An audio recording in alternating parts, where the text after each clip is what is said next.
കേൾക്കുന്നില്ലേ? കേൾക്കുന്നില്ലേ?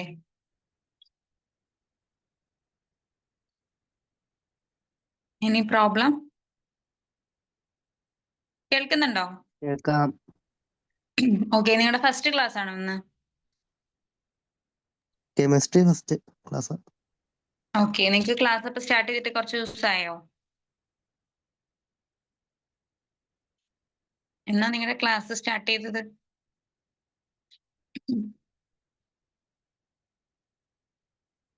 ഓക്കെ, നമുക്ക് എന്തായാലും കെമിസ്ട്രി സ്റ്റാർട്ട് ചെയ്യാം.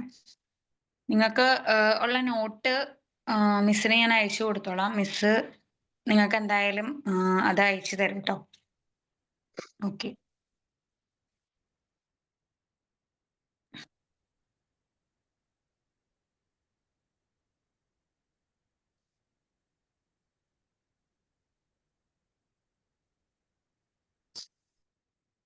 ഞാൻ നിങ്ങൾക്ക് നിങ്ങളുടെ ടെക്സ്റ്റ് ഷെയർ ചെയ്യാം. കേൾക്കുന്നുണ്ടോ പറയുന്നത്?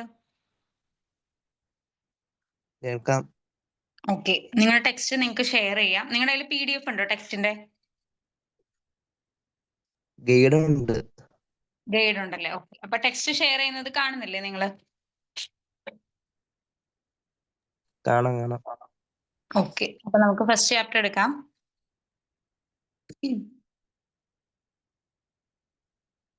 നിങ്ങളെ റിപ്ലൈ തന്നില്ലെങ്കിലുണ്ടല്ലോ, അതൊരു എനിക്ക് ചിലപ്പോൾ നിങ്ങളുടെ എന്തെങ്കിലും എന്റെ ഭാഗത്ത് നിന്ന് എന്തെങ്കിലും വോയിസിന്റെയോ അല്ലെങ്കിൽ എന്തെങ്കിലും എറർ വന്നിട്ടുണ്ടെങ്കിൽ അറിയില്ല. അപ്പൊ അങ്ങനെ എന്തെങ്കിലും വരുവാണെങ്കിൽ നിങ്ങൾ പറയണം കേട്ടോ.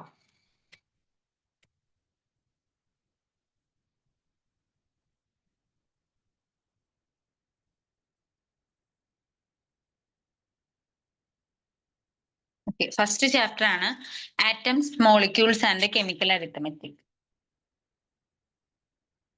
ഓക്കെ, കാണുന്നില്ലേ? സൂം ചെയ്യുന്നതുകൊണ്ട് പ്രശ്നമൊന്നുമില്ലല്ലോ? കാണാം കാണാം. നന്നായിട്ട് കാണാം. ഓക്കെ, നമ്മൾ കെമിസ്ട്രിയിലെ ബേസിക് കൺസെപ്റ്റുകളാണ് എന്ത്? ആറ്റം, മോളിക്യൂൾസ്, അങ്ങനെയുള്ള കാര്യങ്ങളെ കുറിച്ചൊക്കെയാണ് നമ്മൾ കെമിസ്ട്രി മെയിൻ ആയിട്ടും ആറ്റംസ് ആണ് കെമിസ്ട്രിയുടെ മെയിൻ ഇതെന്ന് പറയുന്നത്. നിങ്ങൾ കേട്ടിട്ടുണ്ടാവും, നിങ്ങൾ 10th-ലും 8th-ലൊക്കെ പഠിച്ചിട്ടുണ്ടാവും ആറ്റത്തെ കുറിച്ചൊക്കെ. ഇനി പറയാനുള്ളത് എന്താന്ന് വെച്ചിട്ടുണ്ടെങ്കിൽ നിങ്ങൾ കറക്റ്റ് ആയിട്ട് പഠിച്ചു പോകണം കേട്ടോ, അല്ലെങ്കിൽ നിങ്ങൾക്ക് ലാസ്റ്റ് ആയി കഴിഞ്ഞ് കഴിയുമ്പോൾ ഒരുപാട് പഠിക്കാനായിട്ട് വരും. ഇനി ഫസ്റ്റ് അവിടെ കൊടുത്തിരിക്കുന്നത് കെമിസ്ട്രിയുടെ സ്കോപ്പാണ്. കെമിസ്ട്രിയുടെ സ്കോപ്പ് എന്ന് പറഞ്ഞു കഴിയുമ്പോൾ അതിനകത്ത് നമുക്ക് ജനറൽ ആയിട്ട് തന്നെ പറയാം, നമ്മുടെ ഹെൽത്ത് റിലേറ്റഡ് ആയിട്ടുള്ള ഒരു സ്കോപ്പ് ഉണ്ട് അവിടെ. കാരണം നമ്മൾ ഉപയോഗിക്കുന്ന പല മെഡിസിൻസും അല്ലെങ്കിൽ നമ്മൾ ഉപയോഗിക്കുന്ന മെഡിസിൻസിൽ ഫുള്ളും എന്താണ്? ഈ കെമിസ്ട്രിയിലെ കോമ്പൗണ്ടുകളാണ്. അതുപോലെ തന്നെ നമ്മൾ ഉപയോഗിക്കുന്ന ആന്റിബയോട്ടിക്കുകൾ അല്ലെങ്കിൽ നമുക്ക് എടുക്കുന്ന വാക്സിനുകൾ, ഇതിന്റെയൊക്കെ കോമ്പൗണ്ടുകൾ എന്താണ്? കെമിസ്ട്രിയിലുള്ളതാണ്. അപ്പോൾ അത് കെമിസ്ട്രി. അതുപോലെ തന്നെ നമ്മൾ എനർജി പ്രൊഡക്ഷന് വേണ്ടി, അതായത് ഹൈഡ്രജൻ എന്ന് പറയുന്ന എലമെന്റ് ഉപയോഗിച്ച് നമ്മൾ എനർജി പ്രൊഡ്യൂസ് ചെയ്യുന്നുണ്ട്. അപ്പോൾ എനർജി പ്രൊഡക്ഷന് വേണ്ടിയിട്ട് നമ്മൾ എന്ത് ചെയ്യുന്നുണ്ട്? കെമിസ്ട്രി റിലേറ്റഡ് ആണ് എനർജി പ്രൊഡക്ഷൻ എന്ന് പറഞ്ഞിട്ടുണ്ടെങ്കിൽ. അതുപോലെ എൻവയോൺമെന്റ് എടുക്കുകയാണെങ്കിലും നമ്മൾ നോക്കിയിട്ടുണ്ടെങ്കിൽ നമുക്കറിയാം അറ്റ്മോസ്ഫിയറിൽ എന്തുണ്ട്? ഓക്സിജന്റെ കണ്ടന്റ് ഉണ്ട്. ആ ഓക്സിജൻ വെച്ചിട്ടല്ലേ നമ്മൾ എന്ത് ചെയ്യുന്നത്? ശ്വസിക്കുന്നത്. അങ്ങനെയുള്ള ജനറൽ കാര്യങ്ങളൊക്കെയാണ് എന്തിൽ പറയുന്നത്? സ്കോപ്പ് ഓഫ് കെമിസ്ട്രിയിൽ പറയുന്നത്. ഓക്കെ, നമുക്കപ്പോ മെയിൻ ആയിട്ടുള്ള പോർഷനിലേക്ക് വരാം. പിന്നെ ഫുഡ് ആൻഡ് അഗ്രികൾച്ചറൽ പോർഷനിലും കെമിസ്ട്രി വരുന്നുണ്ട്. അപ്പൊ നമുക്കറിയാം, നമ്മൾ കഴിക്കുന്ന ഫുഡുകളിൽ ആർട്ടിഫിഷ്യൽ ആയിട്ട് നമ്മൾ ആഡ് ചെയ്യുന്ന കോമ്പൗണ്ട്സ് എന്താണ്? അതും കെമിസ്ട്രിയിൽ വരുന്നതാണ്. അതുപോലെ അഗ്രികൾച്ചറൽ ഫീൽഡ് എന്ന് പറഞ്ഞു കഴിയുമ്പോൾ നമ്മൾ കൃഷി ചെയ്യാൻ ഉപയോഗിക്കുന്ന പെസ്റ്റിസൈഡ്സ്, അതിലൊക്കെ എന്ത് വരും? അതൊക്കെ കെമിക്കൽ കോമ്പൗണ്ട്സ് ആണ്. ഓക്കെ, ഇനി നമുക്ക് മെയിൻ ആയിട്ടുള്ള പോർഷനിലേക്ക് വരാം. കാരണം നിങ്ങൾക്ക് നേരത്തെ നിങ്ങളുടെ ക്ലാസ് തീർത്ത് നിങ്ങൾക്ക് പരമാവധി റിവിഷൻ പോയതിനു ശേഷമാണ് നിങ്ങൾ എക്സാം എഴുതാൻ പോകുന്നത്. പിന്നെ ഞാനൊരു കാര്യം പറയാം, നിങ്ങൾ കറക്റ്റ് ആയിട്ട് പഠിച്ചു പോകണം. ഇതിന്റെ ഇൻഡെക്സ് ക്വസ്റ്റ്യൻസും അതുപോലെ ഇതിനകത്ത് വർക്ക്ഔട്ട് ചെയ്തിരിക്കുന്ന പ്രോബ്ലംസും അതാത് ദിവസം ചാപ്റ്റർ എടുത്തതിന് ശേഷം നിങ്ങൾ വർക്ക്ഔട്ട് ചെയ്ത് നോക്കിയിട്ട് നെക്സ്റ്റ് ക്ലാസ്സിൽ വന്നു കഴിയുമ്പോൾ അതിന്റെ സംശയങ്ങൾ ചോദിക്കണം. അല്ലെങ്കിൽ ലാസ്റ്റത്തേക്ക് പഠിക്കാൻ വെച്ചിട്ടുണ്ടെങ്കിൽ നിങ്ങളുടെ പഠിച്ച് തീരില്ല. ഇത് 100% ഉറപ്പാണ്. ഇതാരുടെയാണ് വോയിസ്? ഓക്കെ, നിങ്ങള് ലാഗ് ഇട്ട് പഠിക്കുന്നവരുണ്ടോ? അതായത് 10th ഒക്കെ കഴിഞ്ഞിട്ട് കുറെ നാൾ കഴിഞ്ഞിട്ട് പഠിക്കുന്ന ആൾക്കാരുണ്ടോ? ഉണ്ട്. ആണോ? എത്ര വർഷം കഴിഞ്ഞിട്ടുണ്ട്? എത്ര 20 വർഷം? വർഷം. 20 വർഷം. 40 ഞാൻ വയസ്സായി. 3 വർഷം. ആണല്ലേ? ആ. 40 വയസ്സായി. പ്ലസ് 2 കഴിഞ്ഞിട്ട് പിന്നെ പഠിച്ചിട്ടില്ല. പിന്നെ പഠിച്ചിട്ടില്ലായിരുന്നു. ആ. അപ്പൊ എന്നെക്കായൊക്കെ ഒരുപാട് സീനിയർ ആണ്. 40 വയസ്സായി. ആണല്ലേ? ആ. എനിക്ക് 40 വയസ്സാണെങ്കിൽ ഇനി കുറെ കൊല്ലങ്ങൾ കഴിയണം. ഓക്കെ. പക്ഷെ നിങ്ങൾ എന്ത് ചെയ്യണം അറിയാം, ഞാൻ പഠിപ്പിക്കുമ്പോ അത് അതാത് ദിവസം തന്നെ പഠിച്ചു പോണോട്ടോ, അല്ലെങ്കിൽ നിങ്ങൾക്ക് അതൊരു ബുദ്ധിമുട്ടായിട്ട് വരും. ഫിസിക്സിന്റെ Okay. ക്ലാസ് കിട്ടിയില്ലേ നിങ്ങൾക്ക്? ഫിസിക്സ് ഒക്കെ കണ്ടില്ലേ? കുറച്ച് എന്താ പറയാ, കുറച്ചും കൂടി അഡ്വാൻസ്ഡ് ആയിട്ടുള്ള ഫിസിക്സ് ആണ് അല്ലേ? നമ്മള് 10th വരെയുള്ള പഠിച്ചതിലുള്ള ഫിസിക്സ് അല്ല പറഞ്ഞത്. നിങ്ങൾ അപ്പൊ നിങ്ങൾക്ക് എല്ലാത്തിന്റെയും ക്ലാസ് കിട്ടിയോ? അതോ കെമിസ്ട്രിയുടെ മാത്രമാണ് കിട്ടാത്തുള്ളൂ? ഫിസിക്സ് കിട്ടിയില്ലല്ലോ. ഫിസിക്സ് ഇൻട്രൊഡക്ഷൻ പറഞ്ഞതേ ഉള്ളൂ. ആണല്ലേ? ഓക്കെ. നിങ്ങളൊക്കെ എറണാകുളം ഡിസ്ട്രിക്റ്റിൽ പെട്ട ആൾക്കാരാണോ? അടിമാലി. അടിമാലിയിലെ. ഓക്കെ. എല്ലാവരും അടിമാലി ബാച്ചുകാരാണോ? ഞാൻ അടിമാലിയാ. ആണോ? എവിടെ? പെരുമ്പാവൂരിന്ന് ആരെങ്കിലും ഉണ്ടോ?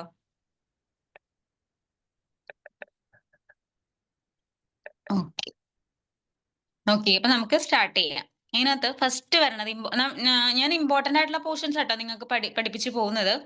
പിന്നെ നിങ്ങളോട് എനിക്കൊരു കാര്യം പറയാനുള്ളത്, നിങ്ങളുടെ ക്വസ്റ്റ്യൻ പേപ്പർ എടുത്ത് നോക്കിയിട്ടുണ്ടെങ്കിൽ നിങ്ങൾക്ക് അതിനകത്ത് കാണാം, ഇതിനകത്ത് കൊടുത്തിരിക്കുന്ന അതേ പാരഗ്രാഫ് ഇല്ലേ, അത് ക്വസ്റ്റ്യൻ പേപ്പറിൽ കൊടുത്തതിന് ശേഷം ആ പാരഗ്രാഫിൽ നിന്ന് ആൻസർ എഴുതാൻ പറഞ്ഞ് ക്വസ്റ്റ്യൻ ചോദിക്കും.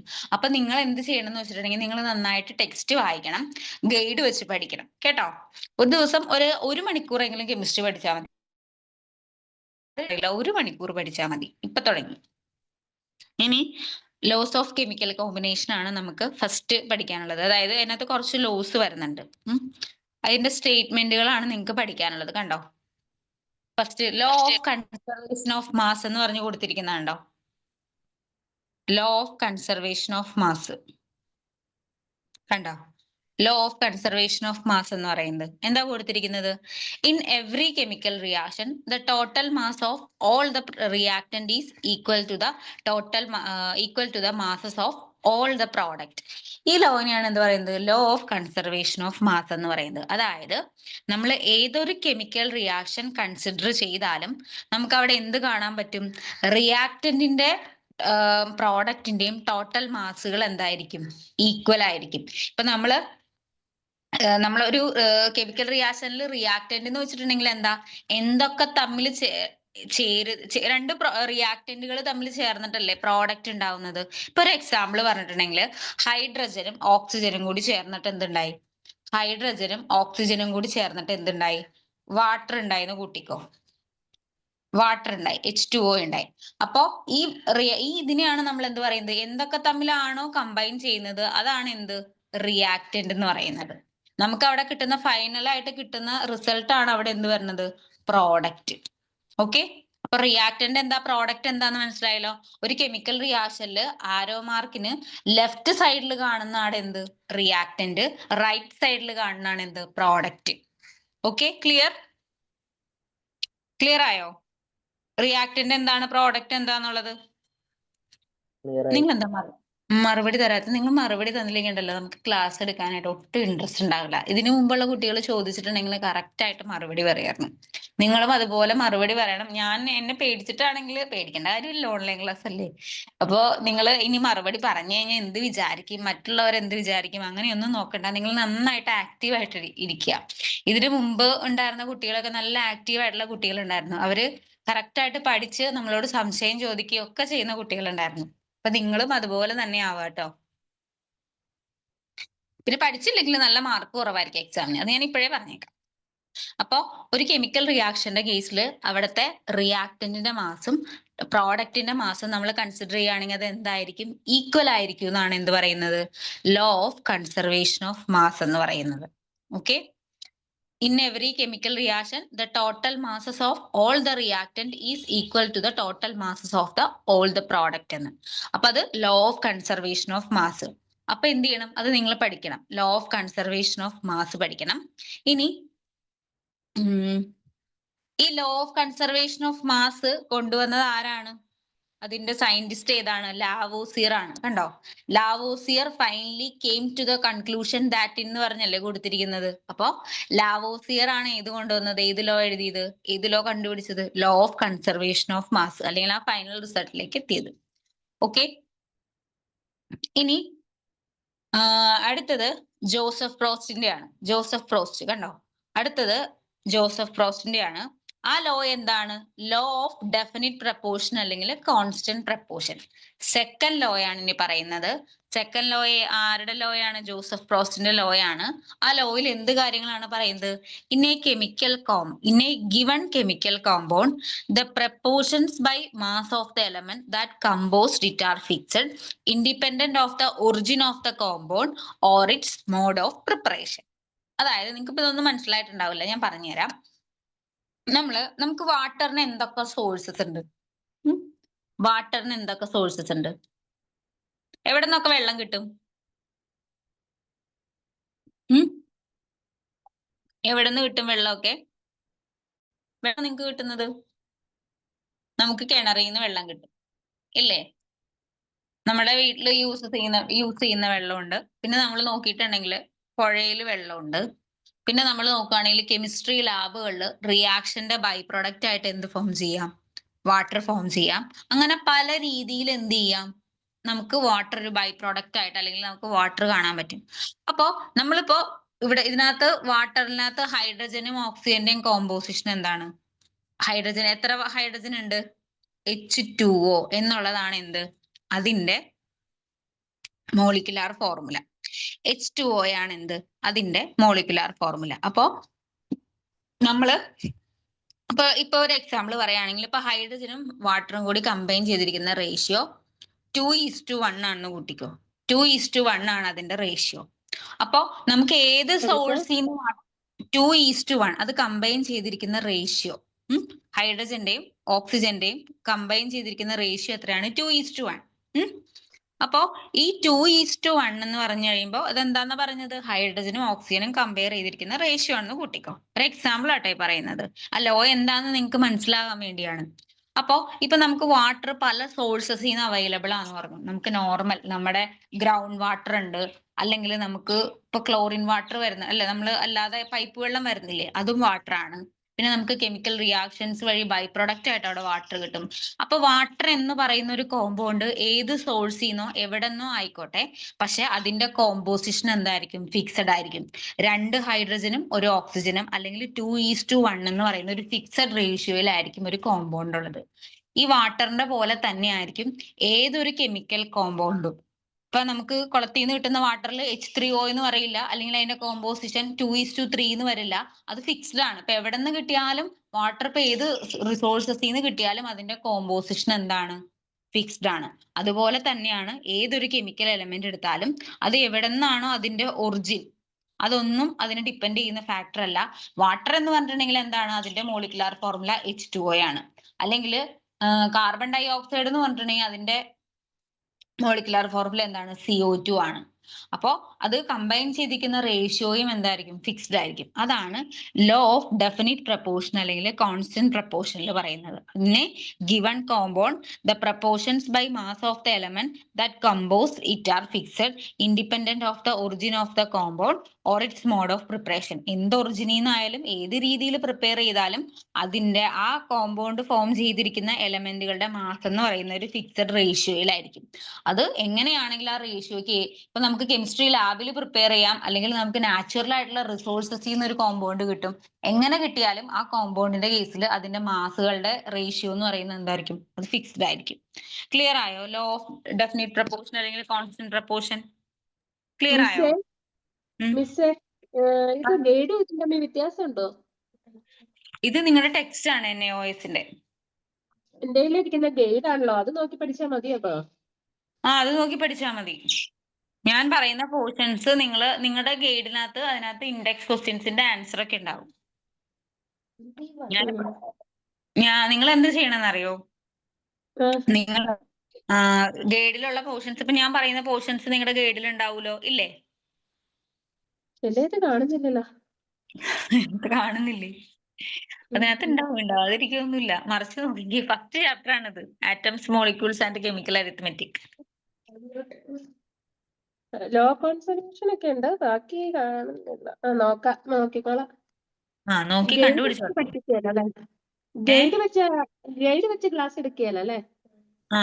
ഗൈഡ് വെച്ചിട്ട് ക്ലാസ് എടുക്കില്ല. കാരണം നമ്മൾ കംപ്ലീറ്റ് ടെക്സ്റ്റ് വെച്ച് കവർ ചെയ്യണം. അല്ലെങ്കിൽ ഇനി എന്തെങ്കിലും പോർഷൻസ് മിസ് ആയിട്ടുണ്ടെങ്കിലേ, നിങ്ങൾക്ക് എന്തിനാ ഗൈഡ് തരുന്നതെന്നറിയോ?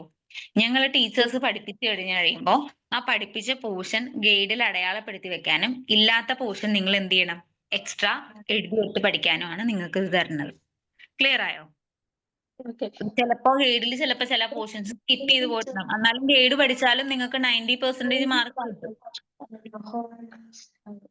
നമുക്ക് ഒന്നും സ്കിപ്പ് ആവാതിരിക്കാനാണ് നമ്മൾ എന്ത് ചെയ്യുന്നത്, ടെക്സ്റ്റ് വെച്ച് പഠിപ്പിക്കുന്നത്. അല്ലെങ്കിൽ എന്താ പ്രശ്നം എന്നറിയോ? ഗൈഡ് മാത്രം ഫോക്കസ് ചെയ്ത് പഠിപ്പിച്ചിട്ടുണ്ടെങ്കിൽ അതിനകത്ത് ക്വസ്റ്റ്യൻ ആൻസർ മാത്രമല്ലേ കൊടുത്തിട്ടുള്ളൂ. അങ്ങനെ വന്നു കഴിയുമ്പോൾ അതിന് പുറത്തുനിന്ന് ക്വസ്റ്റ്യൻ വന്നു കഴിഞ്ഞാൽ കുട്ടികൾ പറയും നമ്മൾ പഠിപ്പിച്ചിട്ടില്ല എന്ന് പറയും. അങ്ങനെ ഒരു പറയും. അതാണ്. അപ്പൊ എന്ത് ചെയ്യാം, നമ്മള് ഇത് നിങ്ങളിപ്പോ നോട്ട് ചെയ്ത് വെക്കുക. അപ്പൊ കിട്ടിയല്ലോ. അല്ലെങ്കിൽ നിങ്ങൾ എന്ത് ചെയ്യാ, നിങ്ങൾ ഇപ്പൊ ക്ലാസ്സിൽ ഇരിക്കുമ്പോ തന്നെ ലെക്ചർ നോട്ടായിട്ട് എഴുതി പോവാ. നിങ്ങൾക്ക് ഇപ്പൊ ടെക്സ്റ്റ് കാണാൻ പറ്റുന്നോണ്ട് എനിക്ക് തോന്നുന്നു അത്യാവശ്യം ഇത് എഴുതിയെടുക്കാൻ പറ്റുമെന്ന് തോന്നുന്നു. അപ്പൊ നിങ്ങൾ എന്ത് ചെയ്യുക, ലെക്ചർ നോട്ടായിട്ട് തന്നെ അത് എഴുതിയെടുത്ത് പോവുക. ഓക്കെ. ഇനി നെക്സ്റ്റ് വരുന്നത് എന്താണ്? നെക്സ്റ്റ് അടുത്ത ലോ ആണ് ലോ ഓഫ് മൾട്ടിപ്പിൾ പ്രപ്പോർഷൻ എന്നാണ്. ഇതും സെയിം ഇതിൽ തന്നെയാണ്. ഇത് സെയിം ഈ പറഞ്ഞ ലോ ഓഫ് ഡെഫിനിറ്റ് പ്രപ്പോർഷന്റെ പോലെ തന്നെയാണ് ഇത് ഏകദേശവും വരണത്. ഞാൻ നിങ്ങൾക്ക് എന്തായാലും ഇതിനകത്ത് അടയാളപ്പെടുത്തി തരുന്നത് നിങ്ങൾ കാണുന്നില്ലേ, ഇത് പോർഷൻ ആണെന്നുള്ളത് ഇല്ലേ? ഇനി അടുത്തത് വരുന്നത് ലോ ഓഫ് മൾട്ടിപ്പിൾ പ്രപ്പോർഷൻ ആണ് വരണത്. ഇതും മറ്റേ ലോ തന്നെയാണ്, സെയിം പോലെ തന്നെയാണ് ഇത് ഏകദേശം വരുന്നത്. ഇവിടെ എന്താ കൊടുത്തിരിക്കുന്നത്? 2 elements form more than one compound. The mass of the elements in these compound for a fixed mass of the other elements are in the ratio of small whole number എന്നാണ്. ഇപ്പോ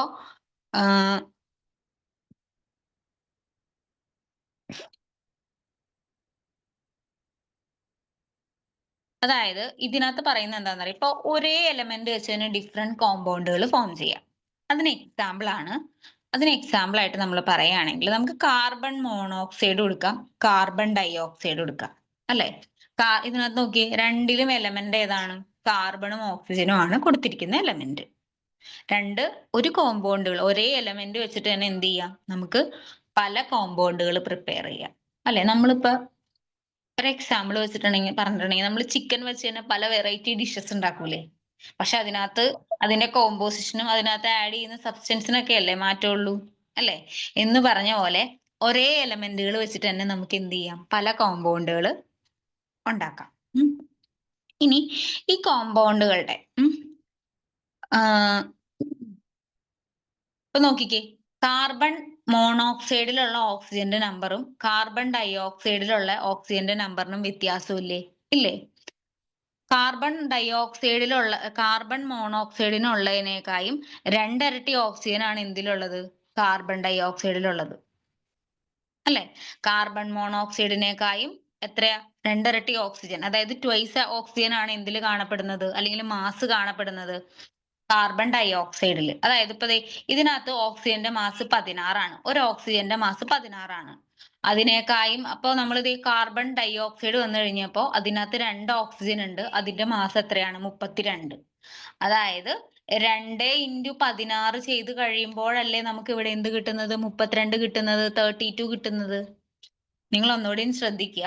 നമ്മൾ കാർബൺ മോണോക്സൈഡ് എടുത്തു, carbon dye oxide എടുത്തു. ഒരു ഓക്സിജന്റെ atomic mass എന്ന് പറയുന്നത് എത്രയാണ്? 16 ആണ്. അപ്പോ കാർബൺ മോണോക്സൈഡില് ഓക്സിജന്റെ മാസ് എത്രയാണ്? 16 ആണ്. ഇനി നമ്മൾ കാർബൺ ഡൈ ഓക്സൈഡ് എടുത്തു. കാർബൺ ഡൈ ഓക്സൈഡിൽ എത്ര ഓക്സിജൻ ഉണ്ട്? 2 ഓക്സിജൻ ഉണ്ട്.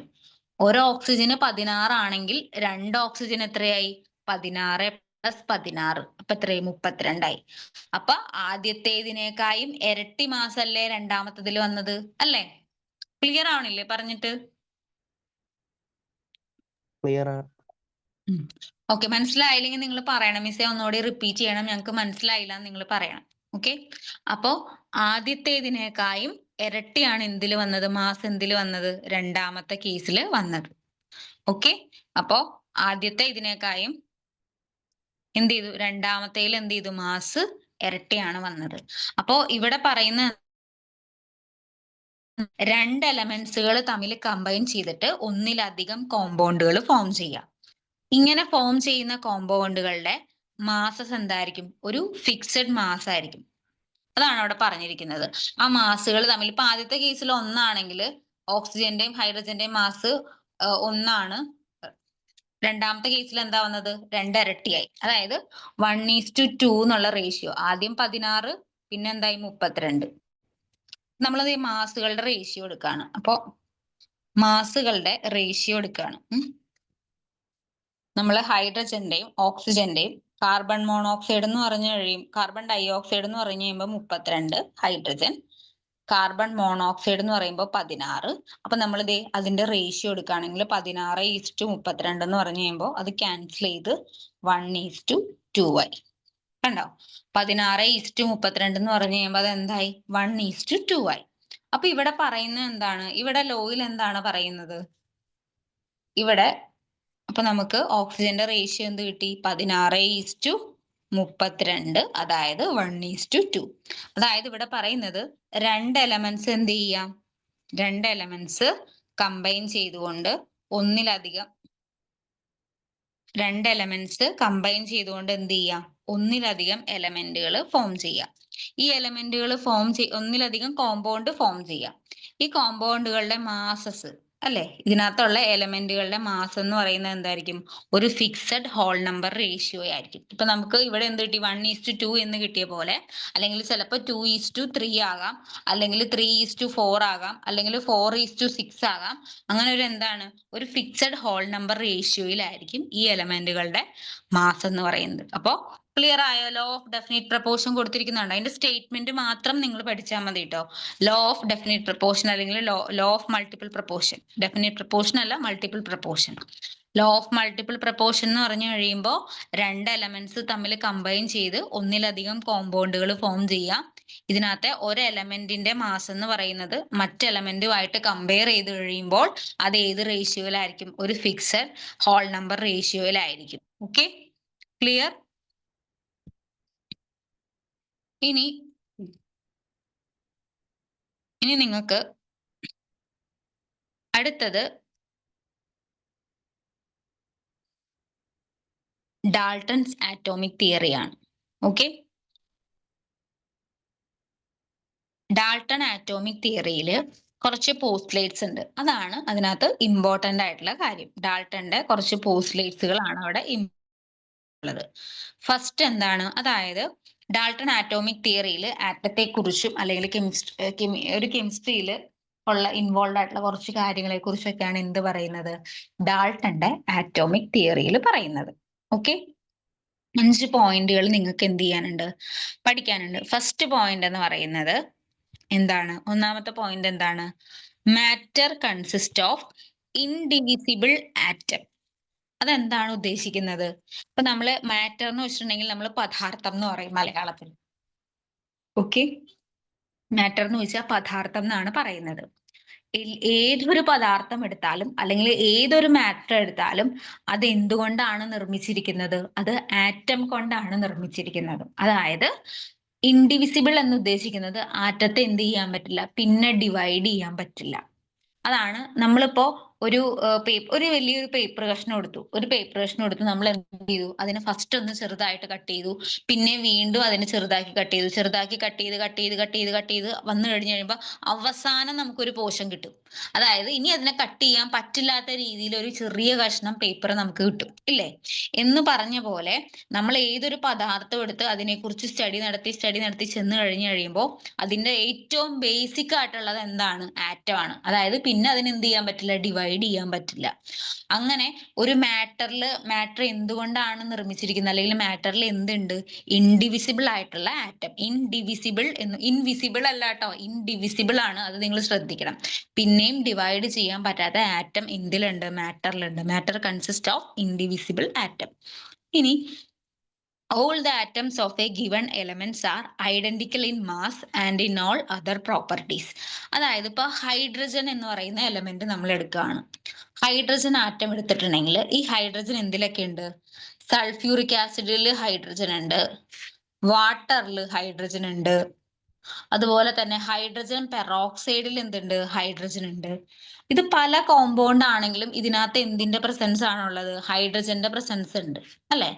ഇപ്പോ നമ്മളിത് ഈ ഹൈഡ്രജൻ നമ്മൾ കൺസിഡർ ചെയ്യുവാണെങ്കിൽ ഈ എല്ലാത്തിലുള്ള ഹൈഡ്രജന്റെ പല കോമ്പൗണ്ട് ആണെങ്കിലും അതിനകത്തുള്ള ഹൈഡ്രജന്റെ എന്താണ് അതിന്റെ പ്രോപ്പർട്ടീസിന് വ്യത്യാസം വരില്ല. ഒരു ആറ്റത്തിന്റെ കേസിൽ ഇവിടത്തുള്ള ഹൈഡ്രജൻ ആറ്റം എടുത്തിട്ടുണ്ടെങ്കിൽ ഈ മൂന്നെണ്ണത്തിലുള്ള ഹൈഡ്രജൻ ആറ്റത്തിന്റെ മാസും അതിന്റെ പ്രോപ്പർട്ടീസും ഒക്കെ എന്തായിരിക്കും? സെയിം ആയിരിക്കും. അല്ലാതെ സൾഫ്യൂറിക് ആസിഡിൽ ഹൈഡ്രജൻ ഒരു പ്രോപ്പർട്ടി, വാട്ടറിൽ ഹൈഡ്രജൻ ഒരു വേറൊരു മാസ് കാണിക്കുന്നു, അല്ലെങ്കിൽ ഹൈഡ്രജൻ പെറോക്സൈഡിൽ ഹൈഡ്രജൻ വേറൊരു മാസ് കാണിക്കുന്നു, അങ്ങനെയൊന്നുമില്ല. ഇതിനകത്തുള്ള ഒരു ഹൈഡ്രജൻ ആറ്റം നമ്മൾ എടുത്തു നോക്കുകയാണെങ്കിൽ അതിന്റെ പ്രോപ്പർട്ടീസ് എന്തായിരിക്കും? സെയിം ആയിരിക്കും. അതായത് ഒരു എലമെന്റിന്റെ ആറ്റത്തിന്റെ പ്രോപ്പർട്ടി ഒക്കെ എന്തായിരിക്കും? എപ്പോഴും സെയിം ആയിരിക്കും. അതാണ് all the atoms of a given chemical element are identical in mass and in all other properties. അതിന്റെ എല്ലാ പ്രോപ്പർട്ടീസും അതിന്റെ മാസും എന്തായിരിക്കും? സെയിം ആയിരിക്കും എന്നാണ് പറയുന്നത്. ഇനി different chemical elements have different kind of atoms and in particular such atom have different masses. അതായത് നമ്മളിപ്പോ ഹൈഡ്രജന്റെ ആറ്റവും ഉണ്ട്, നൈട്രജന്റെ ആറ്റവും ഉണ്ട്. ഹൈഡ്രജന്റെ ആറ്റത്തിന്റെ സ്വഭാവം ആയിരിക്കില്ല നൈട്രജന്റെ ആറ്റത്തിന്. അപ്പോൾ ഡിഫറെന്റ് ആയിട്ടുള്ള എലമെന്റ്സ് എടുക്കുകയാണെങ്കിൽ അതിന്റെ ആറ്റത്തിന് എന്തായിരിക്കും?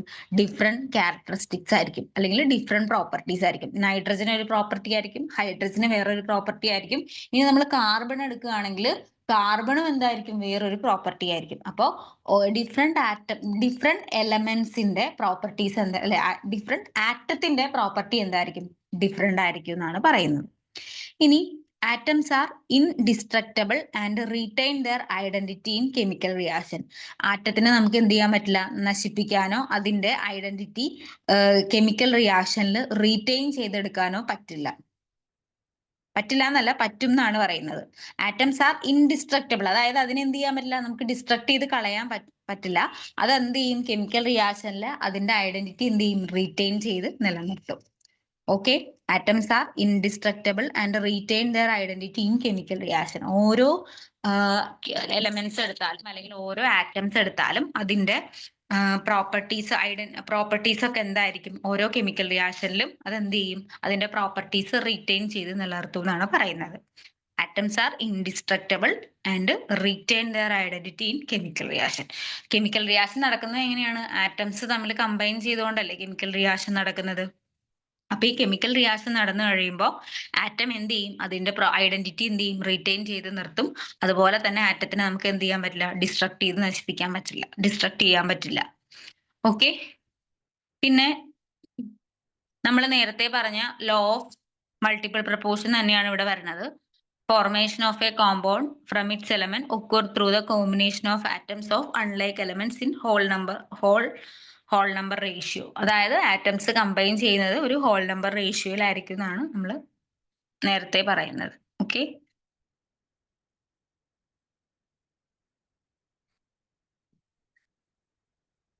ക്ലിയർ ആയോ? ഞാൻ പറയുന്നതിന് സ്പീഡ് കൂടുതലുണ്ടോ? ഇല്ല. ക്ലിയർ ആവുന്നുണ്ടോ പറയുന്നത്? ക്ലിയർ ആണ്. ഓക്കെ, അല്ല നിങ്ങളോട് അഭിപ്രായം ചോദിച്ചതാ. അല്ലെങ്കിൽ പിന്നെ നിങ്ങൾക്ക് അതൊരു ബുദ്ധിമുട്ടായിട്ട് മാറിയാലോ എന്ന് ഓർത്തിട്ട്. നമ്മൾ ഫസ്റ്റ് ക്ലാസ് എടുത്തു കഴിയുമ്പോൾ നിങ്ങളുടെ അടുത്ത് നിങ്ങളുടെ അഭിപ്രായം പറയാൻ പറയും. ക്ലാസ്സിന്റെ വോയിസിന് എന്തെങ്കിലും പ്രശ്നമുണ്ടോ, അല്ലെങ്കിൽ ഞാൻ പഠിപ്പിക്കുന്നത് എന്തെങ്കിലും മനസ്സിലാവാത്തതുണ്ടോ, അങ്ങനെയൊക്കെ എന്തെങ്കിലും ഉണ്ടെങ്കിൽ നിങ്ങൾ അപ്പൊ തന്നെ തുറന്നു പറയണം. നമ്മൾ അതിനുള്ള സൊല്യൂഷൻ കണ്ടിട്ടേ നെക്സ്റ്റ് ഇതിലേക്ക് പോവുള്ളൂ, കേട്ടോ? പിന്നെ ഞാൻ ഇന്ന് കുറച്ച് ഫാസ്റ്റ് ആയിട്ട് തന്നെ എടുത്ത് പോവാണ്.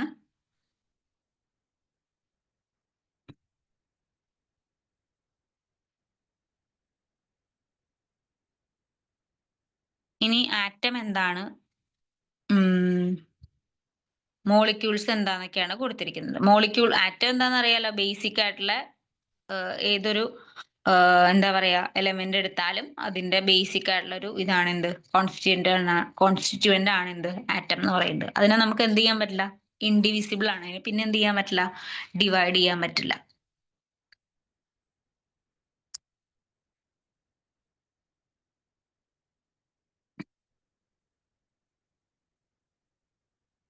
ആറ്റത്തിനെയാണ് എന്ത് പറയുന്നത്, ബിൽഡിംഗ് ബ്ലോക്ക് ഓഫ് മാറ്റർ എന്ന് പറയുന്നത്.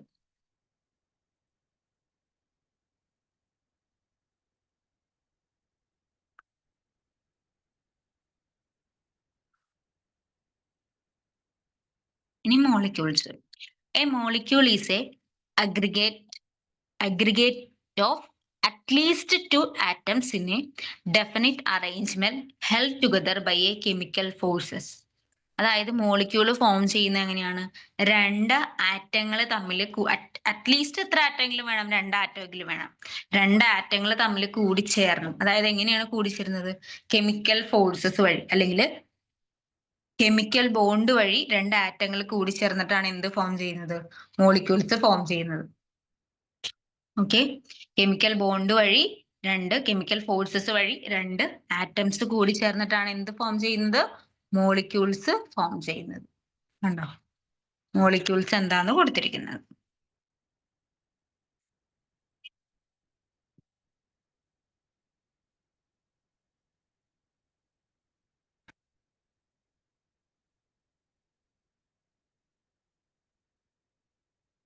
ഇനി ഒരു ആറ്റത്തിന്റെ കേസിൽ അല്ല, ഒരു മോളിക്യൂൾ നമ്മൾ എടുത്തു. ദേ ഇവിടെ മുകളിൽ കൊടുത്തിരിക്കുന്നുണ്ടോ, H2 കണ്ടോ, കൊടുത്തിരിക്കുന്നുണ്ടോ, എന്താ കൊടുത്തിരിക്കുന്നത്, H2O2CO Cl2 N2 I2 എന്നൊക്കെ പറഞ്ഞു കൊടുത്തു കഴിയുമ്പോൾ അതിനകത്ത് എത്ര എലമെന്റ്സ് ഉണ്ട്,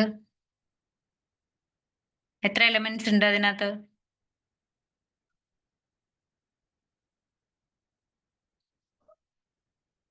രണ്ട് എലമെന്റ്സ് അല്ലേ ഉള്ളത്, അല്ലെ, രണ്ട് ആറ്റംസ് അല്ലേ ഉള്ളത്. H2 എന്ന് പറഞ്ഞു കഴിയുമ്പോൾ രണ്ട് ഹൈഡ്രജൻ ആറ്റം ഉണ്ട്, N2 എന്ന് പറഞ്ഞു കഴിയുമ്പോൾ രണ്ട് നൈട്രജൻ ആറ്റം ഉണ്ട്, O2 എന്ന് പറഞ്ഞു കഴിയുമ്പോൾ എന്തുണ്ട്, രണ്ട് ഓക്സിജൻ ആറ്റം ഉണ്ട്.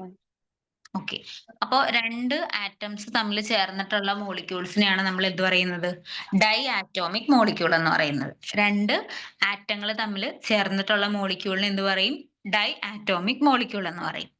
ഇനി ഇപ്പൊ നമ്മൾ നെക്സ്റ്റ് താഴത്തേക്ക് വരുവാണെങ്കിൽ നമ്മൾ ഇവിടെ നോക്കുമ്പോൾ കാണാം O3 മൂന്ന് മോളിക്യൂളായി, H2O മൂന്നെണ്ണമായി, NH3 എന്ന് പറഞ്ഞു കഴിയുമ്പോഴോ നാലെണ്ണമായി അല്ലെ. അപ്പൊ ഇവിടെ എന്താണ്, നാല് ആറ്റംസ് ഉള്ള മോളിക്യൂൾസ് ആണ്. അത് അമോണിയ ആണ് NH3 എന്ന് പറഞ്ഞിട്ടുണ്ടെങ്കിൽ. അപ്പൊ നമ്മൾ ഇപ്പൊ മോളിക്യൂൾസ് എടുത്തു കഴിയുമ്പോൾ അതിനകത്ത് രണ്ടിലധികം ആറ്റംസ് കൂടി ചേർന്നിട്ടാണ് മോളിക്യൂൾസ് ഫോം ചെയ്തിരിക്കുന്നതെങ്കിൽ അതിന് നമ്മൾ എന്ത് പറയും, പോളി ആറ്റോമിക് മോളിക്യൂൾ എന്ന് പറയും. രണ്ടിലധികം ആറ്റംസ് കൂടി ചേർന്നിട്ടാണ് അവിടെ മോളിക്യൂൾസ് ഫോം ചെയ്തിരിക്കുന്നതെങ്കിൽ അതിന് എന്ത് പറയും, നമ്മൾ എന്ത് പറയും, പോളി ആറ്റോമിക് മോളിക്യൂൾ എന്ന് പറയും. ഓക്കെ, ഇനി നെക്സ്റ്റ് എലമെന്റ്സ് ആണ്. എലമെന്റിന്റെ ഡെഫിനേഷൻ അവിടെ കൊടുക്കുന്നുണ്ട്. An element is a substance that cannot be separated into simpler substance by chemical means. അതായത് എലമെന്റ് എന്ന് പറയുന്നത് എന്താണ്, അതിനെ നമുക്ക് എന്ത് ചെയ്യാൻ പറ്റില്ല, പിന്നെ ഡിവൈഡ് ചെയ്ത് ചെറിയൊരു എന്താ പറയാ പിന്നെയും സെപ്പറേറ്റ് ചെയ്ത് വേറൊരു സബ്സ്റ്റൻസ് ആക്കി മാറ്റാൻ പറ്റില്ല. അങ്ങനെയുള്ളതിനെയാണ് നമ്മൾ എലമെന്റ്സ് എന്ന് പറയുന്നത്. നിങ്ങൾ പീരിയോഡിക് ടേബിൾ കണ്ടിട്ടില്ലേ, പീരിയോഡിക് ടേബിളിൽ എത്ര എലമെന്റ്സ് ഉണ്ട്, 118 എലമെന്റ്സ് ഉണ്ട്. കണ്ടോ, അലൂമിനിയം കണ്ടോ, arsenic, barium, bismuth, bromine, fluorine, gold, hydrogen, iodine, iron എന്നൊക്കെ പറഞ്ഞു കൊടുത്തേക്കുന്നുണ്ടോ. ഇതൊക്കെ എന്താണ്, എലമെന്റ്സ് ആണ്. ഓക്കെ, പിന്നെ നിങ്ങൾ ശ്രദ്ധിച്ചിട്ടുണ്ടെങ്കിൽ മനസ്സിലാകും, അലൂമിനിയം, ആഴ്സനിക് ഒക്കെ നോക്കിയിട്ടുണ്ടെങ്കിൽ, ബേരിയം, ബിസ്മത്ത്, ബ്രോമിൻ ഒക്കെ നോക്കിയിട്ടുണ്ടെങ്കിൽ അതിന്റെ സിമ്പൽ എന്താ വന്നിരിക്കുന്നത്, ആ എലമെന്റിന്റെ പേരിന്ന് തന്നെയല്ലേ അതിന്റെ സിമ്പൽ വന്നിരിക്കുന്നത് അല്ലെ. അലൂമിനിയം എന്ന് പറഞ്ഞു കഴിയുമ്പോൾ ആ പേരിന്ന് എന്ത് വന്നു, AL എന്ന് അതിന്റെ സിമ്പൽ വന്നു. ആഴ്സനിക് എന്ന് പറഞ്ഞു കഴിയുമ്പോൾ ASഉം അതിന്റെ പേരിന്ന് തന്നെയാണ് വന്നത്. Barium BA, bismuth BI, bromine BR, അതുപോലെ തന്നെ ഫ്ലൂറിൻ F. പക്ഷേ അതുപോലെ ഹൈഡ്രജൻ H, അയഡിൻ I അല്ലെ. അയൺ വന്നപ്പോ എന്തായി, I വന്നില്ലല്ലോ. അയണിന്റെ കേസിൽ അവിടെ എന്താ വന്നത്, Fe അല്ലേ വന്നത്. അതുപോലെ ഗോൾഡിന്റെ കേസിൽ നോക്കിക്കേ, AU അല്ലേ വന്നത്. പിന്നെന്താ, പൊട്ടാസ്യം കണ്ടോ, K ആണ് വന്നത്. പ്ലാറ്റിനം ഓക്കെ, ബാക്കിയുള്ളതൊക്കെ എന്താണ്, അതിന്റെ പേരുകളിൽ നിന്നാണ് വന്നത്. അപ്പൊ നിങ്ങൾ ഒരു കാര്യം ശ്രദ്ധിക്കണം, എല്ലാ എലമെന്റ്സിനും അതിന്റെ പേരുകളുടെ ഫസ്റ്റ് ലെറ്ററോ അല്ലെങ്കിൽ സെക്കൻഡ് ലെറ്ററോ അല്ല സിമ്പൽ ആയിട്ട് എടുക്കുന്നത്. ചില എലമെന്റ്സിന്റെ കേസിൽ അതിന്റെ സിമ്പൽസിന് വ്യത്യാസമുണ്ട്. അതിന്റെ പേരുമായിട്ട് റിലേറ്റ് ചെയ്തിട്ടുള്ള സിമ്പൽ ആയിരിക്കില്ല അതിന് എക്സാമ്പിൾ ആണ് നമ്മൾ അയണിന്റെ കേസിൽ. അയൺ എന്നുള്ള ഇതിനകത്തുള്ള വല്ല ലെറ്ററും ഇതിനകത്തുണ്ടോ? ഇല്ലല്ലോ. സിമ്പലിൽ ഇല്ലല്ലോ. അയ്യോ ആറോ ഓയോ എന്നോ ഒന്നുമില്ലല്ലോ. വേറൊരു സിമ്പലാണ് അവിടെ, FE ആണ് യൂസ് ചെയ്തിരിക്കുന്നത്. അതെങ്ങനെയാണ് വരുന്നതെന്ന് വെച്ചിട്ടുണ്ടെങ്കിൽ അതെ അവിടെ താഴെ കൊടുത്തിട്ടുണ്ട്. ഗോൾഡ് എന്ന് പറയുന്നതിന്റെ ചിലതിന്റെയൊക്കെ ലാറ്റിൻ നെയിമിൽ നിന്നാണ് എന്ത് വരുന്നത്, അതിന്റെ സിമ്പിൾസ് നമ്മൾ ചൂസ് ചെയ്യുന്നത്. ഓക്കെ, അപ്പൊ ഗോൾഡിന്റെ ലാറ്റിൻ നെയിം ആണ് എന്ത്, ഓറം. ഓറം എന്ന് പറഞ്ഞു കഴിയുമ്പോൾ അതിൽ നിന്നാണ് എന്ത് ഗോൾഡിന്റെ സിമ്പിള് AU വന്നിരിക്കുന്നത്. അതുപോലെ ഫെറന്നാണ് എന്തിന്റെ, അയണിന്റെ ലാറ്റിൻ നെയിം. അപ്പൊ അതിൽ നിന്നാണ് എന്ത് വന്നിരിക്കുന്നത്, FE വന്നിരിക്കുന്നത്. പിന്നെ സോഡിയത്തിന്റെ കേസിൽ നേട്രിയം എന്നാണ് അതിന്റെ എന്ത് ലാറ്റിൻ നെയിം. അപ്പൊ നേട്രിയത്തിന്റെ Na ആണ് എന്ത് അതിന്റെ സിമ്പിൾ ആയിട്ട് എടുത്തിരിക്കുന്നത്. അങ്ങനെയാണ് എലമെന്റ്സിന് എന്ത് വന്നിരിക്കുന്നത്, അതിന്റെ സിമ്പല് വന്നിരിക്കുന്നത്. പേരിൽ നിന്നല്ലാതെയുള്ള സിമ്പല് വന്നിരിക്കുന്നത് അതിന്റെ ലാറ്റിൻ നെയിമിൽ നിന്നാണ് വന്നിരിക്കുന്നത്. ഇത് നിങ്ങൾക്ക് ചിലപ്പോ 1 മാർക്ക് ക്വസ്റ്റ്യൻ ആയിട്ട് ചോദിക്കാൻ സാധ്യതയുണ്ട്. ഇതൊക്കെ 1 വേർഡ് ആയിട്ട് കേട്ടാ ചോദിക്കുള്ളൂ.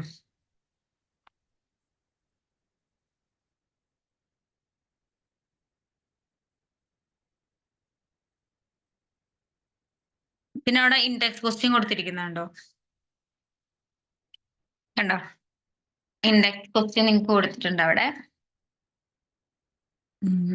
അത് നിങ്ങൾ വായിച്ചു നോക്കുക. കണ്ടോ, symbol of sodium Na, why is symbol of sodium Na എന്നൊക്കെ പറഞ്ഞു കൊടുത്തിരിക്കുന്നുണ്ടോ?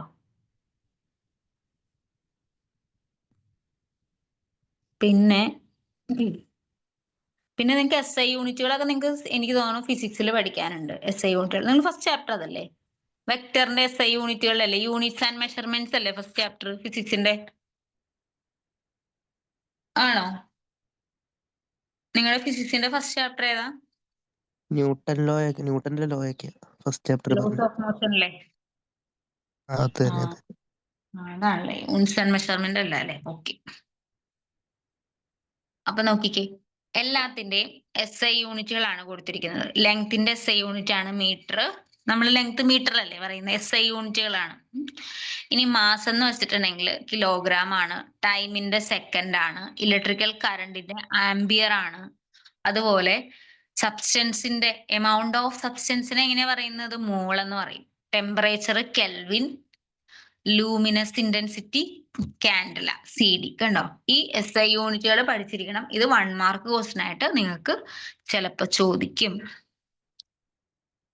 പിന്നെ ഇതിന്റെ SI നോക്കിയിട്ട് ഇതൊന്നും ഇല്ല മിസ്സേ, അതുകൊണ്ട് എനിക്ക് കൺഫ്യൂഷൻ കേട്ടോ. ആണോ? നിങ്ങൾക്ക് ഞാനേ മിസ്സിന്റെ എനിക്ക് അടുത്ത് ഗൈഡ് വൈസ് ആയിരുന്നു പഠിക്കാൻ എളുപ്പം. അപ്പൊ ഇത് പകുതി ഇതിലില്ല. അപ്പൊ എനിക്ക് മാത്രം കാണാഞ്ഞിട്ടാണോന്ന് അറിയത്തില്ല. ആർക്കെങ്കിലും ഗൈഡ് ഉണ്ടെങ്കിൽ അവരോടൊന്ന് ചോദിക്കുവോ ഇങ്ങനെ തന്നെയാണോന്ന്. നിങ്ങള് ബാക്കിയുള്ളവർ ഗൈഡിൽ അങ്ങനെ ഉണ്ട്. ഇതൊന്നും ഇല്ലല്ലോ. ഇല്ലില്ല, അതങ്ങനെയല്ല, വേറെ എന്തോ തന്നേക്കുന്നത്, വേറെ രീതിയിലാണ്. വേറെ രീതിയിലാണോ തന്നിരിക്കുന്നത്? ക്ലാസ് കേട്ട് തന്നെ പഠിക്കാൻ കഴിവില്ല, ജോലിക്ക് പോകുന്നവരാണ്. അപ്പം ഇപ്പൊ നമ്മള് ഗൈഡ് ടെക്സ്റ്റ് വെച്ച് തന്നേക്കുന്ന പഠിക്കണം. പോലെയല്ല, ടെക്സ്റ്റിലുള്ള പോലെയല്ല. ടെക്സ്റ്റിലുള്ള പോലെ അല്ല അല്ലേ? നിങ്ങൾക്ക് പക്ഷെ ഗൈഡ് വെച്ചായിരുന്നെങ്കിൽ ഞങ്ങൾക്ക് ഉപകാരമായിരുന്നു. ഗൈഡില് ക്വസ്റ്റ്യൻ ആൻസേഴ്സ് ആയിട്ടാ കൊടുത്തേക്കുന്നത്. ഇതിൽ ഇമ്പോർട്ടൻസ് ആയിട്ടുള്ള മാത്രമേ തന്നിട്ടുള്ളൂ തോന്നുന്നു. പക്ഷെ എന്താ പ്രശ്നം എന്നറിയോ, ഗൈഡ് മാത്രം വെച്ച് പഠിച്ചിട്ട് കാര്യമില്ല, ടെക്സ്റ്റ് വെച്ച് പഠിക്കണം. ടെക്സ്റ്റിൽ നിന്ന് ക്വസ്റ്റ്യൻ വന്നാൽ നിങ്ങൾക്ക് ബുദ്ധിമുട്ടാവും. ടെക്സ്റ്റിന്റെ PDF അയച്ചു തന്നിട്ടുണ്ട് ഗ്രൂപ്പിൽ അയച്ചു തന്നിട്ടുണ്ടല്ലേ? അപ്പൊ നിങ്ങൾ ടെക്സ്റ്റ് എടുത്ത് വെച്ചാൽ മതി. അപ്പൊ ഞാൻ പറഞ്ഞു ഇടയ്ക്ക് ഗൈഡിലുള്ള പോർഷൻസ് ഉണ്ടാവും. അതെ, എനിക്കും ഗൈഡിൽ എനിക്ക് തോന്നുന്നു ഇമ്പോർട്ടന്റ് ക്വസ്റ്റ്യൻസ് മാത്രം ഫോക്കസ് ചെയ്താ കൊടുത്തേക്കണേ. എനിക്ക് ഗൈഡ് വെച്ച് മാത്രമേ പഠിക്കാൻ പറ്റുള്ളൂ മിസ്സേ. എന്ത് ചെയ്യൂലേ, എനിക്ക് ആ ടൈമില്ല. ഓൾറെഡി ജോലിക്ക് പോകുന്നു. എവിടെ വർക്ക് ചെയ്യുന്നത്? ഫാർമസിയിൽ. എനിക്ക് DPharm പഠിക്കാൻ വേണ്ടി ഞാൻ ഈ കെമിസ്ട്രി എടുത്തേ. ആണല്ലേ? ആണല്ലേ, DPharm പഠിക്കാൻ വേണ്ടിയാണല്ലേ? ഓക്കെ. അപ്പൊ നിങ്ങള് ഗൈഡ് വെച്ച് മാത്രം പഠിച്ചതുകൊണ്ട് കാര്യമില്ല. കാരണം ഗൈഡ് വെച്ച് എടുത്തിട്ടുണ്ടെങ്കിലേ, ഞാൻ പറഞ്ഞില്ലേ, നിങ്ങളുടെ പോർഷൻ കവർ ചെയ്ത് പോയില്ലെങ്കിൽ ക്വസ്റ്റ്യൻ എന്താ ക്ലിയർ ആയില്ല. PDF അയച്ചു തന്നിട്ടുണ്ട്. PDF അയച്ചു തന്നിട്ടുണ്ടല്ലേ? ഇനി ടെക്സ്റ്റ് ബുക്കിന്റെ PDF മിസ് നോട്ട് ഇടിയല്ലേ, അപ്പൊ നോട്ട് വെച്ച് പഠിച്ചാലും മതിയോ? നോട്ട് വെച്ച് പഠിച്ചാൽ മതി. പിന്നെ ഗൈഡില് നിങ്ങൾക്ക് അതെന്താണെന്നറിയോ, നിങ്ങൾ ഗൈഡ് എടുത്ത് നോക്കിക്കേ. ഗൈഡിൽ നിങ്ങൾക്ക് ഈ ക്വസ്റ്റ്യൻ ഒക്കെ അല്ലേ, സോറി, നിങ്ങൾക്ക് ഗൈഡില് കൊടുത്തിരിക്കുന്നത് പേടി കുറച്ചേ ഉള്ളൂ. ഈ ക്വസ്റ്റ്യൻ ഒക്കെയാണോ കൊടുത്തിരിക്കുന്നത്? കെമിസ്ട്രി പ്ലേസ് വൈറ്റൽ റോൾ അതെ അതെ അതെ. areas of science and technology. Who proposed particular nature of matter? What is the law of conservation of mass? Text book questions. Index ക്വസ്റ്റ്യൻസിന്റെ ആൻസർ മാത്രല്ലേ ഗൈഡിലുള്ളൂ, അല്ലേ? ഇപ്പൊ നോക്കിക്കേ, ഞാൻ അങ്ങനെയാണെന്ന് തോന്നുന്നു. ഓൾമോസ്റ്റ് അങ്ങനെ തന്നെയാ. അല്ലേ? അപ്പൊ നോക്കിക്കേ, അപ്പൊ ഫസ്റ്റ് ഇതല്ലേ, chemistry plays a vital role in many areas അതെ അതെ ഓഫ്. അതെ. സെക്കൻഡ് എന്താ? Who proposed particular nature of matter? What is the law of conservation of mass? Third question. Fourth, what is an atom? എത്ര പേജാണ്? അതല്ലേ കൊടുത്തിരിക്കുന്നത് ഗൈഡിൽ, അതല്ലേ കൊടുത്തിരിക്കുന്നത്? ഗൈഡില്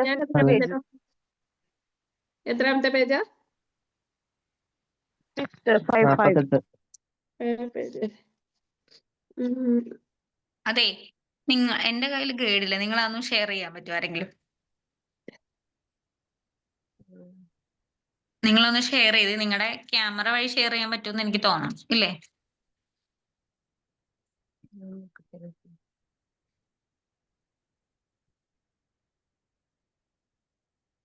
ഷെയർ ചെയ്യാൻ പറ്റുമോ ആർക്കെങ്കിലും?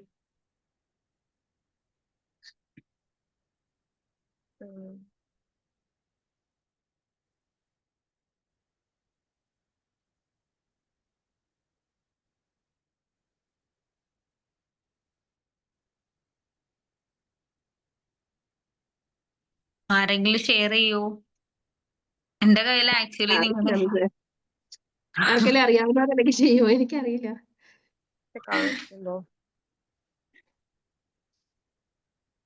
അഭിമന്യു ഷെയർ ചെയ്യാൻ പറ്റുമോ?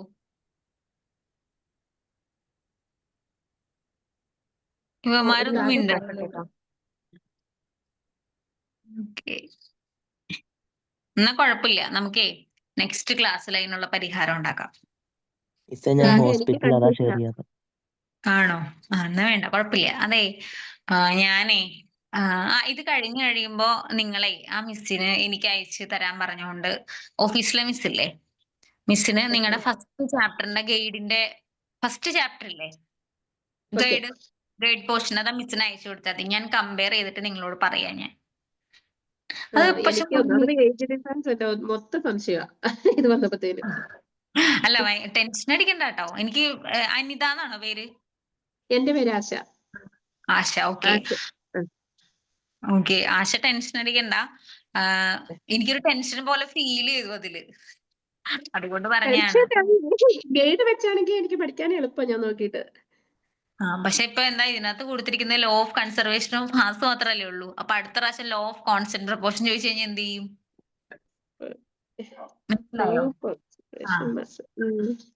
അതാണ്. അല്ലെങ്കിൽ ഇപ്പൊ ലോ ഓഫ് നോട്ട് വരുമ്പോ അത് പഠിച്ചോളാം. കാണാൻ പറ്റുന്നുണ്ടോ? ഷെയർ ചെയ്തിട്ടാ? കാണുന്നില്ലല്ലോ.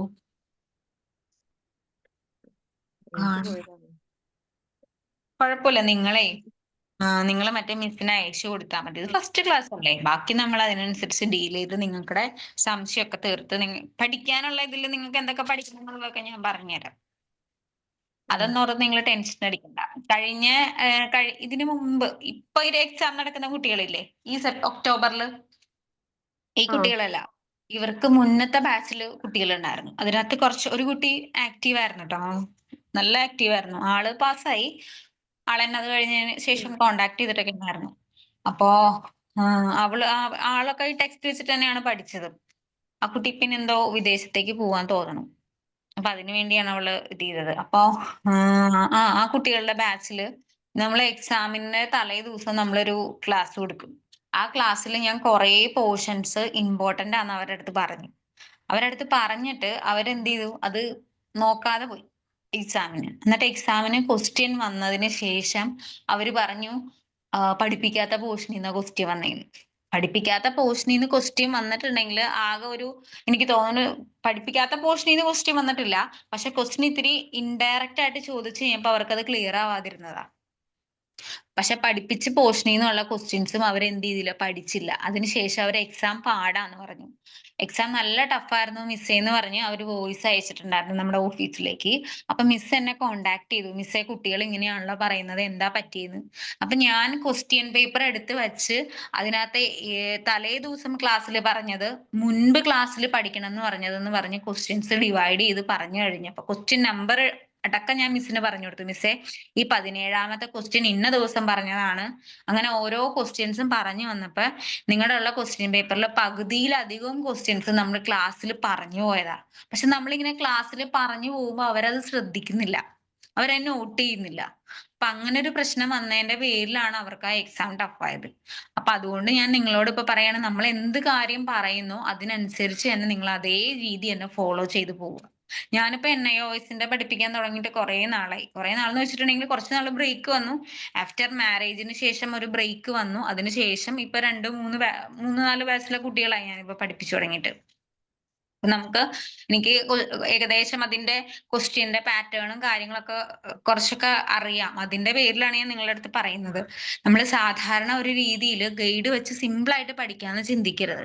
ഇതിനകത്ത് പ്രോബ്ലംസ് വരും, അതുപോലെ തന്നെ ഇൻഡയറക്റ്റ് ആയിട്ടുള്ള ക്വസ്റ്റ്യൻ വരും. നമ്മൾ ഡയറക്റ്റ് ക്വസ്റ്റ്യൻ ഒരേ മോഡലിലുള്ളത് മാത്രം പഠിച്ചിട്ട് പോയിട്ട് കാര്യമില്ല.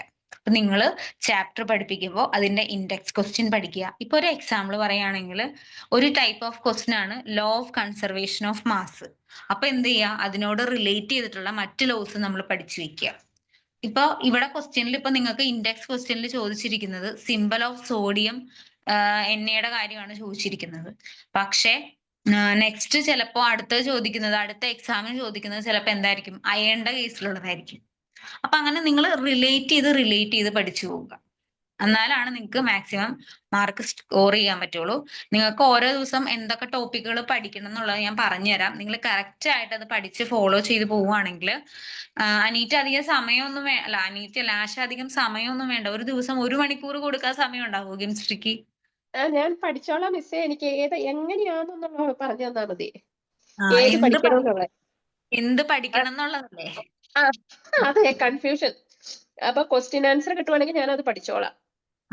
അപ്പൊ ഇന്നിപ്പോ ഞാൻ ഒരു കാര്യം പറയാം. ഇന്ന് നമ്മൾ കുറച്ച് ലോ എടുത്തിട്ടില്ലേ, ആ ലോസ് 4 പഠിക്കണം. പിന്നെ നമ്മൾ എന്ത് പഠിക്കണം, ഡാൾട്ടന്റെ സ്റ്റേറ്റ്മെന്റ് പഠിക്കണം. ഡാൾട്ടന്റെ സ്റ്റേറ്റ്മെന്റ് പഠിക്കണം. പിന്നെ ഞാൻ നേരത്തെ പറഞ്ഞ SI യൂണിറ്റ് പറഞ്ഞില്ലേ, SI യൂണിറ്റ് അത് 1 മാർക്ക് ക്വസ്റ്റ്യൻ ആയിട്ട് ചോദിക്കും.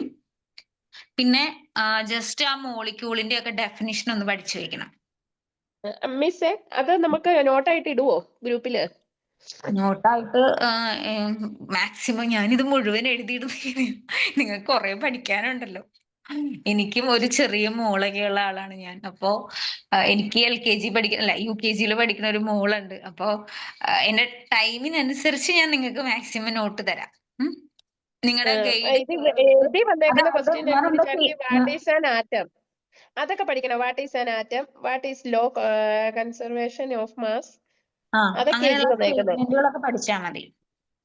പിന്നെ നിങ്ങൾക്കേ നിങ്ങളുടെ ഗൈഡ് ഇപ്പൊ ഫോട്ടോ ചാപ്റ്റർ വൈസ് അയച്ചിടുന്നു. അപ്പൊ ഞാൻ ക്ലാസ് എടുക്കുന്നതിന് മുമ്പ് തലേ ദിവസം ഞാൻ മിസ്സിനോട് പറഞ്ഞോളാം. അപ്പൊ നിങ്ങൾ ആരെങ്കിലും ഒരാള് ഗൈഡിന്റെ ചാപ്റ്റർ വൈസ് ഉള്ള ഫോട്ടോ അയച്ചു കൊടുത്താൽ മതി. അപ്പൊ ഞാൻ എന്ത് ചെയ്യുന്ന വെച്ചിട്ടുണ്ടെങ്കിൽ നിങ്ങൾക്ക് ഗൈഡിൽ ഇല്ലാത്ത പോർഷൻസിന്റെ നോട്ട് ഞാൻ നിങ്ങൾക്ക് തരാം. അപ്പൊ നിങ്ങൾ ഗൈഡിലെ ക്വസ്റ്റ്യൻസും ഞാൻ തന്ന നോട്ടും കൂടി പഠിച്ചിട്ടുണ്ടെങ്കിൽ നിങ്ങളുടെ ഒരു ചാപ്റ്റർ ഫുൾ ഫിനിഷ് ആയിക്കോളും. ഓക്കെ? എനിക്ക് പഠിക്കുന്ന കൂട്ടത്തിൽ ഒരാളുടെ നമ്പർ കിട്ടുവാണെങ്കിൽ ഞാൻ അവരോടും കൂടെ ചോദിച്ചോളായിരുന്നു ഏതാന്നുള്ളത്, ഫ്രീ ഉള്ളവര്. അതിപ്പോ നിങ്ങൾ ഡീൽ ചെയ്യേണ്ടവര്, അത് എനിക്കറിയില്ല. നിങ്ങൾ തമ്മിൽ പരസ്പരം കോണ്ടാക്ട് ചെയ്ത് എങ്ങനെയാന്ന് വെച്ചിട്ടുണ്ടെങ്കിൽ ഡീൽ ചെയ്തോളാം. ഓൺലൈൻ നിങ്ങൾ എന്ത് ചെയ്യാന്നറിയോ, നിങ്ങൾ ഫ്രീ ആയിട്ടുള്ള ആൾക്കാരിരുന്ന് കമ്പൈൻ സ്റ്റഡി നടത്തുക. അപ്പൊ നിങ്ങൾക്ക് പഠിക്കുമ്പോൾ ബോറടിക്കൂല. അരമണിക്കൂർ ഫോണല്ലേ ഉള്ളത്, ടെക്നോളജി അല്ലേ ഉള്ളത്. കമ്പൈൻ സ്റ്റഡി നടത്തുക, ഫോൺ വിളിച്ച് കമ്പൈൻ സ്റ്റഡി നടത്തുക. ഞാൻ പറയാം, രാത്രി ഒരു 10 മണിയാവുമ്പോൾ അല്ലെങ്കിൽ 9 മണിയാവുമ്പോഴത്തേക്കും നമ്മുടെ ജോലിയൊക്കെ തീർത്ത് 9 മണി തുടങ്ങി 10 മണി ഫോൺ വിളിച്ച് കമ്പൈൻ സ്റ്റഡി നടത്തുവാണെങ്കിൽ നിങ്ങൾക്ക് ഉറക്കം വരില്ല. അല്ലെങ്കിൽ നിങ്ങൾക്ക് ജോലിയുടെ ക്ഷീണം കൊണ്ട് നിങ്ങൾ ഉറങ്ങിപ്പോകും, ഉത്തരവാദിത്തമുള്ള ആൾക്കാരാണെങ്കിൽ. ഇന്ന് മുതൽ പിള്ളേരെ follow പഠിപ്പിക്കണം. ഏ കുട്ടികളെയും പഠിപ്പിക്കേണ്ടതുള്ളതാ. അല്ല ചെറിയ കുട്ടികളാണോ? 4ാം ക്ലാസ്സിൽ. ആണല്ലേ. അപ്പൊ നല്ല പാടായിരിക്കും. സ്റ്റേറ്റ് സിലബസ് ആണോ അതോ അല്ല, CBSE? CBSE അപ്പൊ അത്യാവശ്യം പഠിക്കാനും ഉണ്ടോ? എല്ലാ ദിവസവും ഉണ്ടോ? ഉണ്ട് സ്റ്റേറ്റ് ഉണ്ട്. സിലബസ് ആണെങ്കിൽ പിന്നെ അവർക്ക് മാസത്തിൽ ഒരു ദിവസമുള്ള ഹോംവർക്ക് കൊടുത്തോളൂ. ഉണ്ട്. ഇവർക്ക് പഠിക്കാനുണ്ട്. പക്ഷേ അത് ഡെയിലി കുഴപ്പമില്ല. ഞാൻ ഉണ്ടാവും. മാക്സിമം എനിക്കൊന്ന് ഹെൽപ്പ് കിട്ടിയാൽ ഞാൻ പഠിച്ച് കയറിക്കോളാം, കുഴപ്പമില്ല. കെമിസ്ട്രിയുടെ ഭാഗത്തുനിന്ന് എല്ലാ സപ്പോർട്ടും ഞാൻ തരും. എനിക്കൊരു പ്രശ്നവുമില്ല. ഓഫീസിലെ മിസ്സുമായിട്ട് കോണ്ടാക്ട് ചെയ്തതിന് ശേഷം എന്ത് കാര്യം വേണമെങ്കിലും എന്നോട് ചോദിച്ചോ. ഞാൻ എത്രത്തോളം വേണമെങ്കിലും പറഞ്ഞു തരാം. എല്ലാ സപ്പോർട്ടും നിങ്ങൾക്ക് പഠിക്കാൻ തരാം. നിങ്ങൾക്ക് പഠിക്കാനുള്ള നോട്ടും അതിന്റെ പോർഷൻസും ഞാൻ കറക്റ്റ് ആയിട്ട് പറഞ്ഞു തരാം. ഓക്കെ. ഞാൻ നേരത്തെ പറഞ്ഞ പോലെ നിങ്ങളുടെ ഗൈഡ് വെച്ചിട്ടും നിങ്ങളുടെ ഗൈഡിൽ ഇല്ലാത്ത പോർഷൻസും ടെക്സ്റ്റിലുള്ളതും കമ്പയർ ചെയ്ത് പറഞ്ഞുതരാം. അപ്പോ ഞാൻ ഓക്കെ. ഗൈഡിൽ ഇല്ലാത്ത പോർഷൻസിന് നോട്ട് ചെയ്ത് തരുമ്പോൾ ഗൈഡും പഠിക്കാം. അപ്പൊ ഞാൻ തന്ന നോട്ടും പഠിക്കുമ്പോൾ ചാപ്റ്റർ കംപ്ലീറ്റ് ആയിക്കോളും.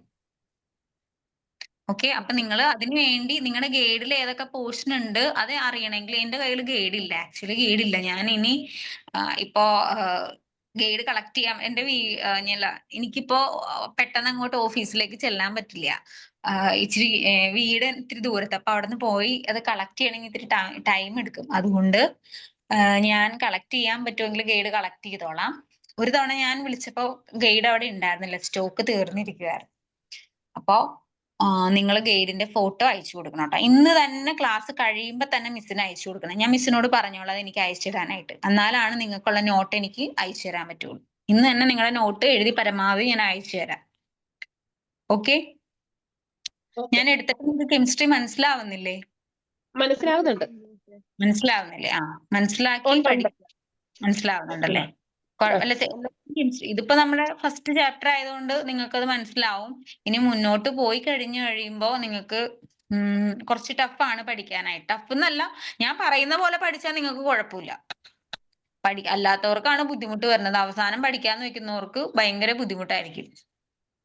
അങ്ങനെ വന്നു കഴിയുമ്പോൾ പാടായിരിക്കും. അപ്പൊ നിങ്ങൾ അത് അനുസരിച്ച് ചെയ്യാട്ടോ. ഇനിയിപ്പോ എന്തായാലും നമുക്ക് ടെക്സ്റ്റ് എവിടെ കിട്ടും? ഏഹ് മിസ് ഇപ്പൊ ഈ പഠിപ്പിക്കുന്ന ടെക്സ്റ്റ് എവിടെയാ കിട്ടുന്നത്? കിട്ടുമോ? നിങ്ങൾക്ക് മേടിക്കാൻ ഗ്രൂപ്പിൽ കിട്ടുമോ? PDF ഇട്ടിട്ടില്ലേ മിസ്?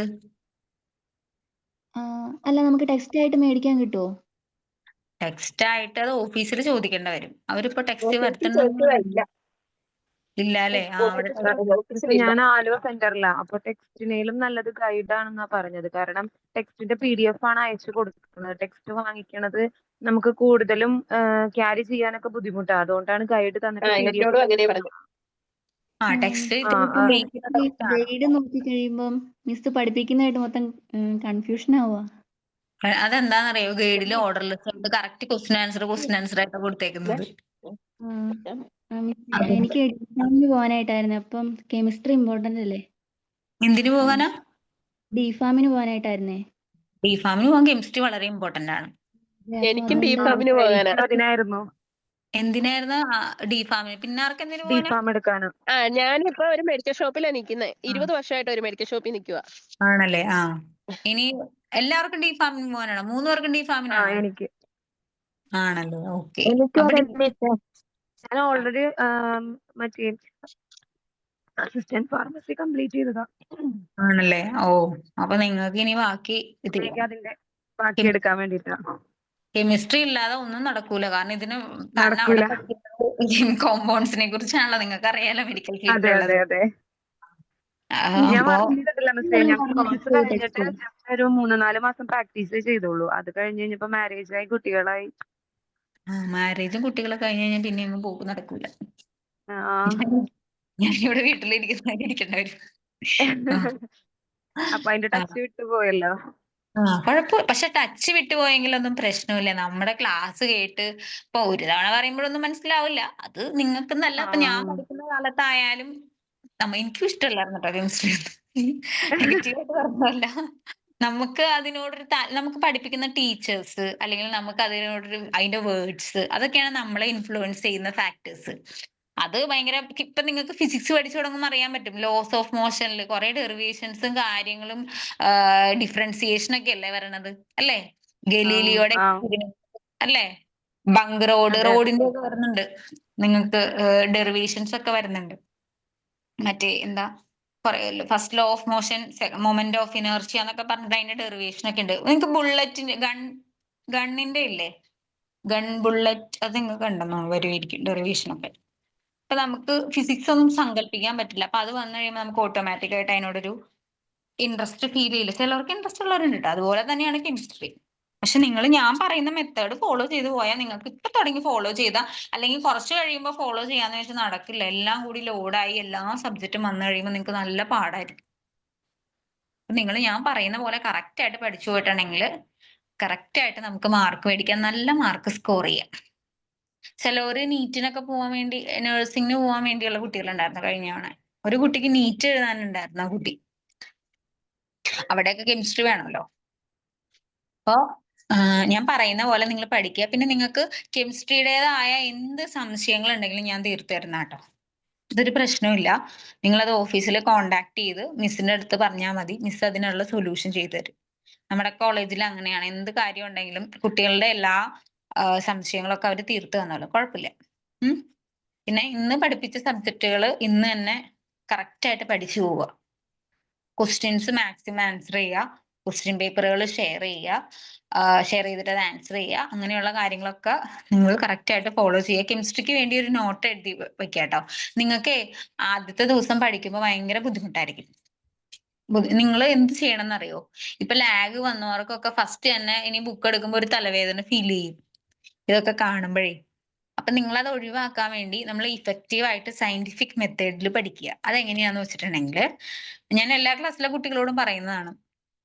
നിങ്ങൾ ഫ്രീ ആയിട്ടിരിക്കുന്ന ടൈമിൽ നിങ്ങൾ എന്ത് ചെയ്യുക, ഒരു 20 മിനിറ്റ് അലാറം വെച്ചിട്ട് ജസ്റ്റ് 20 മിനിറ്റ് നിങ്ങൾ എന്ത് ചെയ്യുക, കെമിസ്ട്രി പഠിക്കുക. ആദ്യത്തെ കേസിൽ നിങ്ങൾ ആ 20 മിനിറ്റ് എന്ത് ചെയ്യുക, കെമിസ്ട്രി റഫ് ആയിട്ടൊന്ന് വായിച്ചു നോക്കുക. പഠിക്കാനിരിക്കരുത്, സെന്റൻസ് ബൈ സെന്റൻസ് വായിക്കാനിരിക്കരുത്, ബോറടിക്കും. ഫസ്റ്റ് ജസ്റ്റ് ഒന്ന് വായിച്ചൊന്ന് ഇത് ചെയ്ത് പോവുക. സെക്കൻഡ് ആ 20 മിനിറ്റ് അലാറം അടിച്ചു കഴിഞ്ഞ് കഴിയുമ്പോൾ നിങ്ങൾ എന്ത് ചെയ്യുക, ഒന്ന് പോവുക, ഒരു 10 മിനിറ്റ് റിലാക്സ് ചെയ്യുക, എന്തെങ്കിലുമൊക്കെ കാര്യങ്ങൾ ചെയ്യുക. പക്ഷെ ഫോൺ നോക്കി ഫേസ്ബുക്ക് ഒന്നും നോക്കരുത്. അപ്പൊ 10 മിനിറ്റ് എന്നുള്ളത് അരമണിക്കൂറായി നമ്മുടെ റിലാക്സേഷൻ ടൈം പോകും. വീണ്ടും ഒരു 10-15 മിനിറ്റ് കഴിഞ്ഞ് വീണ്ടും ഒരു 20 മിനിറ്റ് അലാറം വെക്കുക, പിന്നെ കെമിസ്ട്രി പഠിക്കുക. അങ്ങനെ ചെയ്യുക.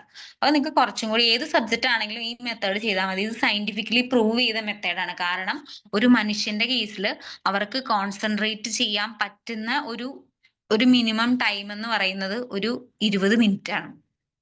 ആ 20 മിനിറ്റ് കഴിഞ്ഞാൽ പിന്നെ നമുക്ക് കോൺസെൻട്രേഷന്റെ ലെവൽ കുറഞ്ഞു വരും. പിന്നെ നിങ്ങളോടൊരു കാര്യം പറയാം. ഇപ്പൊ നിങ്ങൾ ഇവിടെ 9 കുട്ടികൾ, എത്ര കുട്ടികളുണ്ട് നിങ്ങൾ മൊത്തം? 10 പേരുണ്ട് അല്ല, 9 പേരുണ്ട്. അപ്പൊ നിങ്ങൾ എന്ത് ചെയ്യുക, നിങ്ങൾ ഇൻട്രസ്റ്റഡ് ആയിട്ടുള്ള ആൾക്കാർ എന്ത് ചെയ്യുക, ഒരു കമ്പൈൻ സ്റ്റഡിക്ക് വേണ്ടി നിങ്ങളൊരു ഗ്രൂപ്പ് എടുക്കുക. എന്നിട്ട് നിങ്ങൾ എന്ത് ചെയ്യുക, കോൾ ചെയ്യുക. നിങ്ങൾക്ക് കോൺഫറൻസ് കോൾ ചെയ്യാലോ. കോൺഫറൻസ് കോൾ ചെയ്തിട്ട് നിങ്ങൾ എന്ത് ചെയ്യുക, പഠിക്കുക. 1, 2, 3, 4 പേരോ ചേർന്നിട്ട് ഓരോ ദിവസം ഓരോരോ കാര്യങ്ങൾ ഡിസ്കസ് ചെയ്ത് പറഞ്ഞ് അങ്ങോട്ടും ഇങ്ങോട്ടും പഠിക്കുക. അത് നിങ്ങൾ, എനിക്ക് തോന്നുന്ന ഏറ്റവും കൺവീനിയന്റ് ആയിട്ടുള്ള ടൈം രാത്രിയാണ്. കാരണം രാത്രി നമുക്ക് തന്നെ ഇരുന്ന് പഠിക്കുമ്പോൾ ഉറക്കം വരും. ഒരു 10 മണി തൊട്ട് 11 മണി വരെ, അല്ല 9:30 തൊട്ട് 10:30 വരെ ഇരുന്ന് പഠിച്ചാൽ മതി, 1 മണിക്കൂർ. അങ്ങനെ ചെയ്തു തുടങ്ങുക. അപ്പൊ നിങ്ങൾക്ക് കുഴപ്പമുണ്ടാവില്ല. അങ്ങനെ ചെയ്യാട്ടോ. എന്തായാലും ഇനിയിപ്പോ നെക്സ്റ്റ് പോർഷൻ എടുക്കുന്നില്ല. ഇതിപ്പോ നമ്മുടെ ഫസ്റ്റ് ക്ലാസ് അല്ലേ.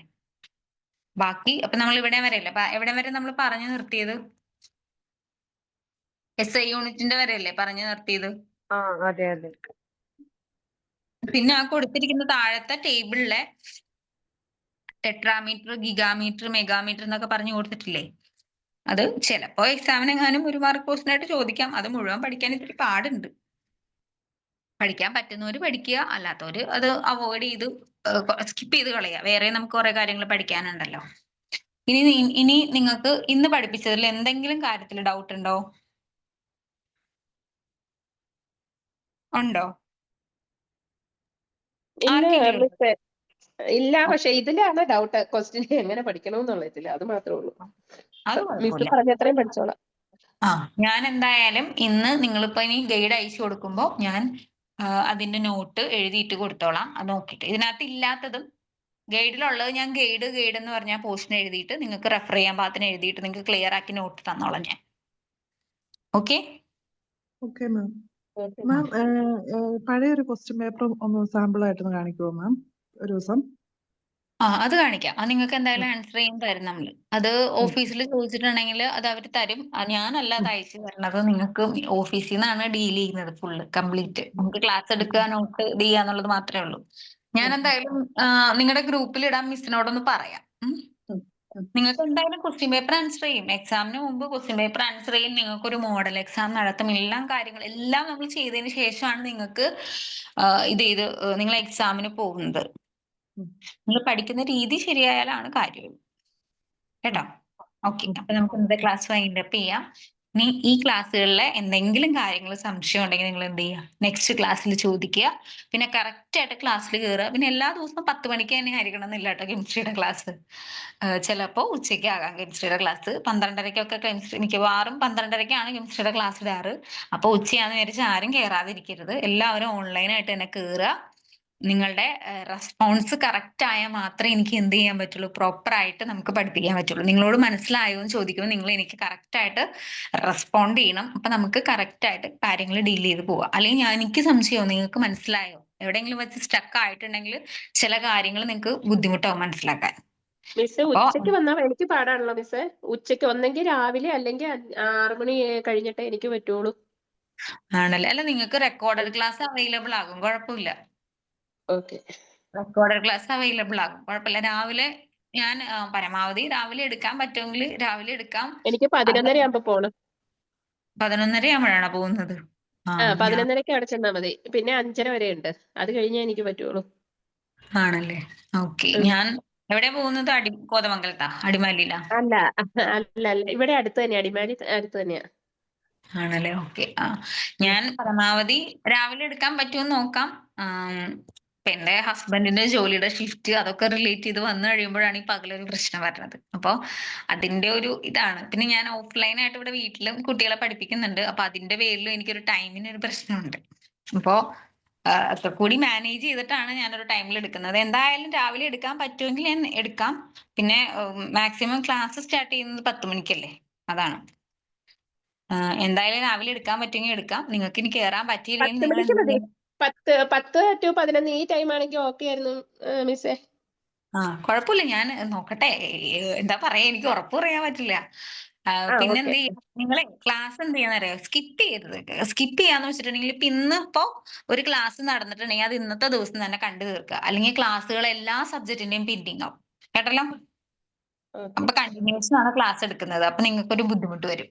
അപ്പൊ എന്തായാലും നമുക്ക് ഇന്നത്തെ ക്ലാസ് വൈൻഡ് അപ്പ് ചെയ്യാം. Okay, thank you.